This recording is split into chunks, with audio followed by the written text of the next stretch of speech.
Today my topic of discussion की functional math for special needs क्या होता है और उसमें क्या एरियाज होते हैं और क्या हमारे बच्चों को पढ़ाना चाहिए. Like we saw many curriculum in our everywhere, CBSE board, ICSE board, NOIS, everything, but they are not included our functional math. So what is exactly our functional math? What is our functional English? What should we will consider under the umbrella of functional science. ठीक है. NIIS curriculum में, open university curriculum में, ये हमारे special needs के लिए design curriculum नहीं है. ये डिज़ाइन करिकुलम है उन बच्चों के लिए जो स्कूलों में रेगुलर स्टडीज़ नहीं कर पाए, या उन एडल्ट्स के लिए जो कि अपनी बेसिक एजुकेशन बचपन में नहीं कर पाए और अब वो पढ़ना चाहते हैं. ठीक है. CBSE का करिकुलम में हमारे न्यूरोटिपिकल बच्चों के लिए कि इनको हम अवेयर करवाते हैं सारे करिकुलम को, या ISC SC का सारा. पर हमारे स्पेशल बच्चों के साथ हमारे को जो main as per special educator मेरे को लगता है हम we should be more focus on our functional curriculum. ठीक है.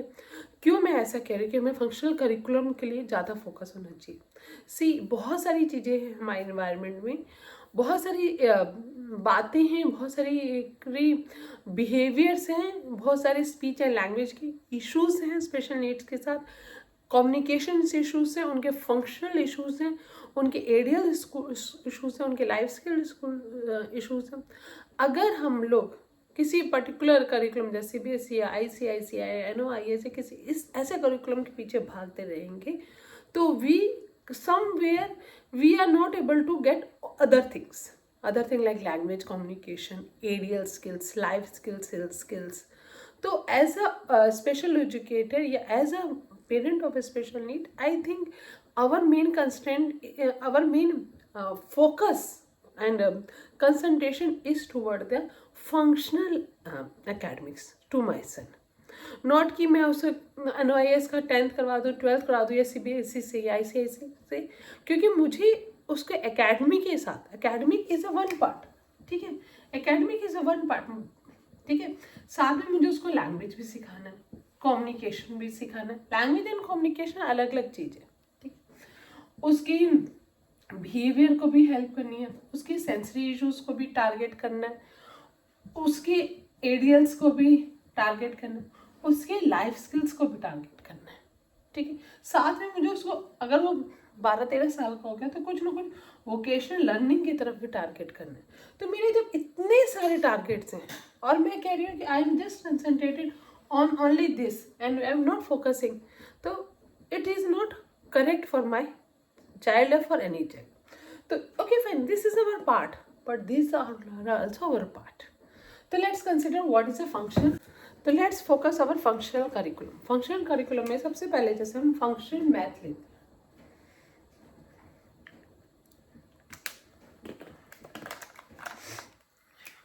ठीक है. फंक्शनल मैथ में क्या क्या चीज़ें आपको लगता है एज ए अडल्ट आपको चाहिए.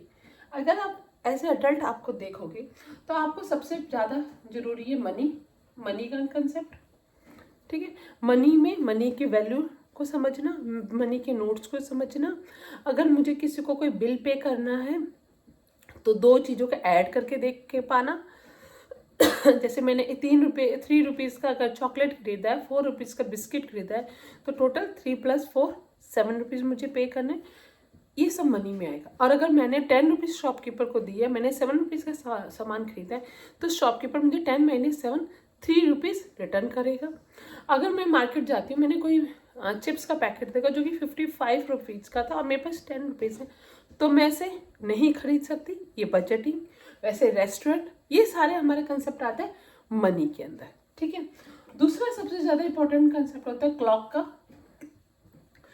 चाहे एनालॉग से क्लॉक सिखाओ, डिजिटल क्लॉक सिखाओ, जो भी आप सिखा सकते हो अपने बच्चों को. टाइम देखना आता हो, वो टाइम को समझना आता हो कि आफ्टरनून का टाइम चल रहा है, अगर 4 PM है या 4 PM है, 4 AM है, 7 AM है, 7 PM है, तो क्लॉक का कंसेप्ट. अगर हम कह रहे हैं कि उसे 1 आवर के लिए हम यहाँ जा रहे हैं, अभी 7 o'clock हो रहा है, तो 1 आवर बाद कितना हो जाएगा, 8 o'clock हो जाएगा.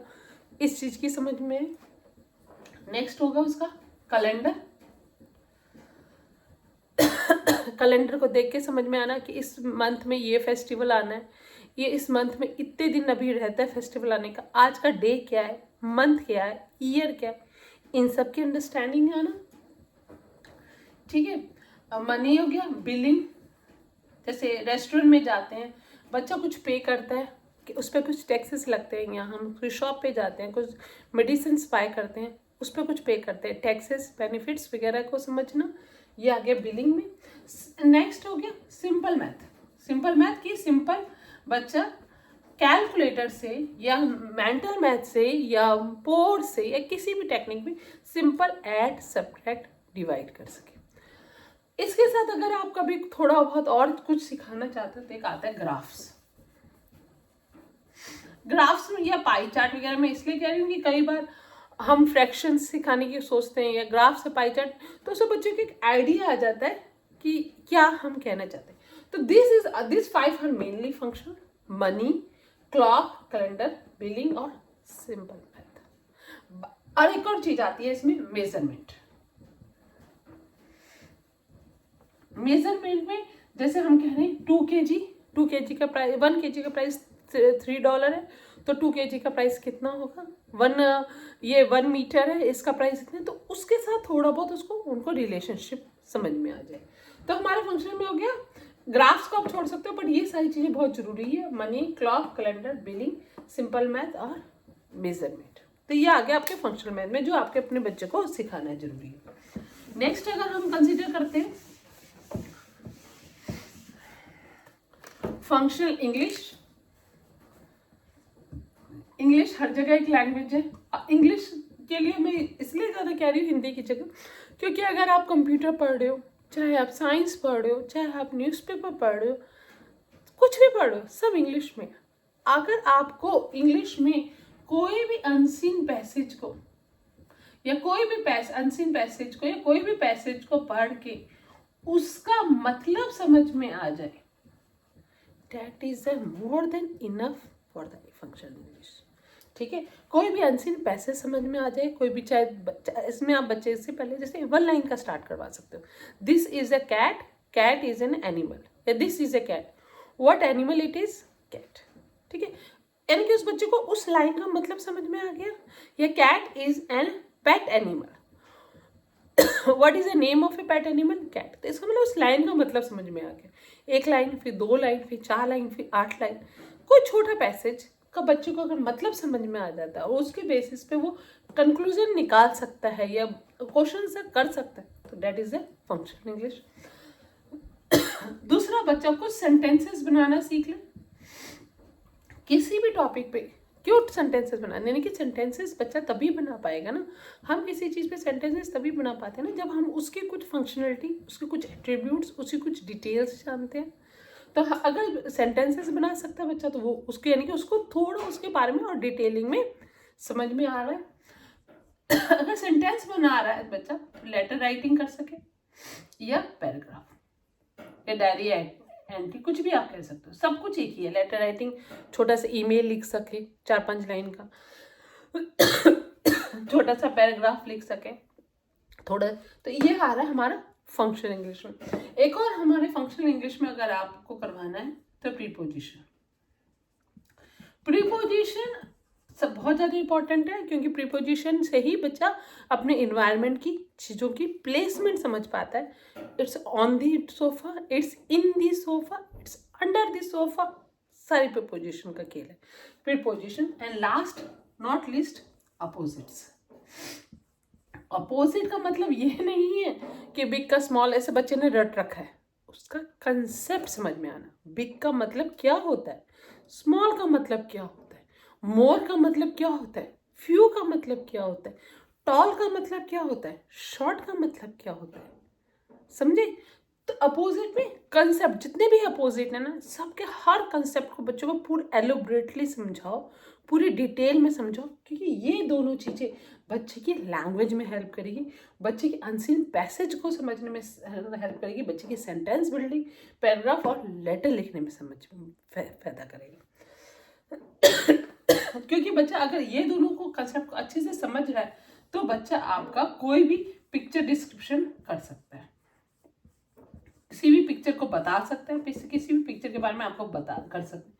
इसके साथ अगर आप चाह रहे हो ही शी नाउन प्रोनाउन आप ले सकते हो। पर अगर मैं कह रही हूँ मेरा बच्चा नाउन प्रोनाउन इतना अच्छा नहीं डिफाइन कर पाता, बट वो अपने आप से बता देता है कि boy is going, Tarun is going there, then Varun is going there, उसको प्रोनाउन उतना प्रॉपर यूज कर पा रहा, पर वो अनसिन पैसे समझ पा रहा है, सेंटेंस बना लेता है अच्छे खासे। छोटा मोटा लेटर लिखना हो या ईमेल पे या राइटिंग में, प्रीपोजिशन समझ में आ जाती है, अपोजिट के कंसेप्ट वाइज उसको समझ में आ रहा है, किसी भी पिक्चर को डिस्क्राइब कर पा रहा है, it's more than enough for functional English. बाकी अगर आप सिलेबस में जाओगे तो there is so many thing, directive speech, indirective speech, बहुत सारी चीजें, and this is a limitless. अगर मैं आती हूँ फंक्शनल साइंस में ना, फंक्शनल साइंस में क्या चाहिए हमें, बच्चे को थोड़ा बहुत एनवायरनमेंट की नॉलेज हो, अपनी नॉलेज हो, यानी कि लाइफ स्किल।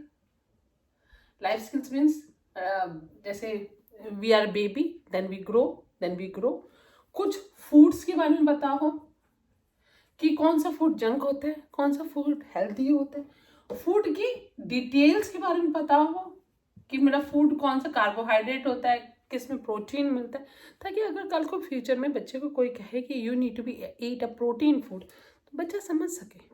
थोड़ा बहुत उसे डाइजेस्टिव सिस्टम में कहूँ कि इंटरनल और एक्सटर्नल बॉडी पार्ट के बारे में पता हो, ठीक है, ताकि कल को अगर वो डॉक्टर के पास जाता है या कहीं जाता है तो उसको ये तो पता हो कि डॉक्टर कह रहे हैं कि आपका ये इशू है, ये वो इशू है, क्या इशू है एग्जैक्टली, कहाँ इशू है मेरा, कहाँ मेरा दर्द कर रहा है, ठीक है। फूड हो गया, डिटेल हो गया, और सबसे ज़्यादा जरूरी है डिजीज़ के बारे में बताओ। डिजीज़ के बारे में कि अगर वो हेडेक हो रहा है तो क्या मेडिसिन खाएगा, क्या नहीं खाएगा, कैसे रहेगा, और क्लीनिंग की इशू, क्लीनिंग बहुत ज़रूरी है।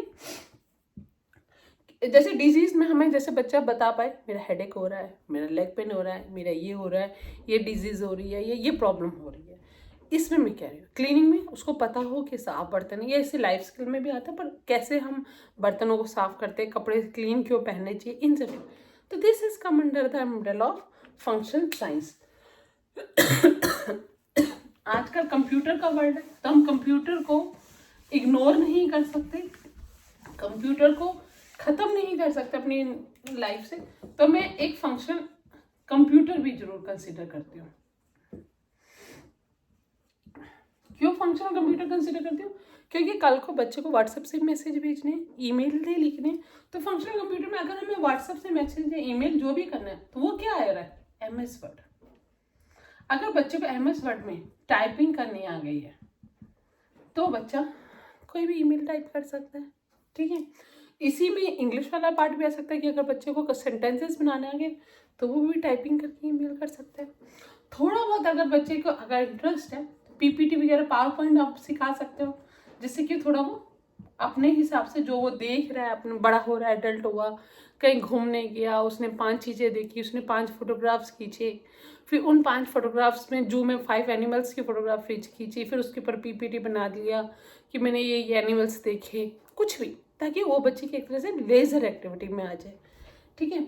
ये दोनों ज़्यादा जरूरी हैं। अगर आप और एक्स्ट्रा करवाना चाहते हो तो ये एक्स्ट्राज में आएंगे, पर ये सबसे ज़्यादा जरूरी है ताकि बच्चे ईमेल लिख सके, ठीक है। पावर पॉइंट करवा सकते हो, पेंट करवा सकते हो, टक्स पेंट को तो इसको तो आप हर सब्जेक्ट को आप जितना एलोबरेट कर सकते हो, कंप्लीट डिपेंड है, ठीक है। तो these are the functional learning, functional academic which we suppose to be teach our children. अगर मेरे जैसे अगर मैं कहूँ प्लैनेट्स के बारे में या बहुत सारी चीज़ों के बारे में, लॉन्गिट्यूड लैटिट्यूड के बारे में मुझे नहीं पता, एज अडल्ट ये मेरी लाइफ में कहीं कोई इंटरफेयर नहीं कर रहा, ठीक है। पर अगर मुझे ये पता है कि मुझे डॉक्टर ने कहा है कि you should be eat a vitamin C because of you have a cold, तो जाओ एंड विटामिन C खाना, तो मुझे पता चले विटामिन C का मतलब मैं लेमन खा सकती हूँ, मैं ऑरेंजेस खा सकती हूँ, या मैं ये खाऊँ, इससे मुझे बेनिफिट मिलेगा, then it's going to more helps to me. तो अंडरस्टैंड दिस बेसिक थिंग कि we need to be as a parent, as a special educator, we need to be more on a functional curriculum rather than running and scoring some other curriculum. बहुत सारी धरती पे चीज़ें हैं और पढ़ाई की तो कोई लिमिटलेस है। कई लोग डबल पीएचडी होते हैं, कोई लोग ट्रिपल पीएचडी होते हैं, कोई डॉक्टरेट होते हैं, वो तो लिमिटलेस है ना। बट अब ये तो देखो आपके बच्चे के एकेडमी के साथ कितनी सारी चीज़ें और इन्वॉल्व हैं जो हमें उसे सिखानी है एक एडल्ट बनाने से पहले। और ये एक दिन में नहीं आएगा, ये सब चीज़ें सालों साल लग जाते हैं। एक टाइपिंग सिखाने में कई बार बच्चों को हमें ईयर टू ईयर्स लग जाते हैं कि उसे कीबोर्ड ही नहीं याद रहता। ठीक है, ऑटिज्म की अपनी इंटरनल डिफ़िकल्टीज़ को तो समझो कि उनको ऑलरेडी वो लोग इतना कुछ सह रहे होते हैं, अवेकनिंग नहीं होती, अलर्टनेस नहीं होती इतना इन्वायरमेंट की, फोकस नहीं होता। अपने ADHD के साथ बहुत सारे बच्चे ADHD भी होते हैं, ऑटिज्म के साथ बहुत से बच्चे CP भी होते हैं। तो अगर हम उनको ऐसे ही हम अपने फंक्शनल करिकुलम की जगह हम इधर उधर का पढ़ाते रहें तो आई थिंक हम कैसे सारा कुछ कवर कर पाएंगे। तो think about it, just it's my opinion, and see कि आपको अपने बच्चे के लिए कैसा करिकुलम बनाए, क्या करिकुलम बनाए और इसे कैसे पढ़ाएं। Hope you like my video, please subscribe my channel, share and like my channel. If you share and like that's very good, and share with your friends whom you feel they should be learn about this functional learning. Thank you so much.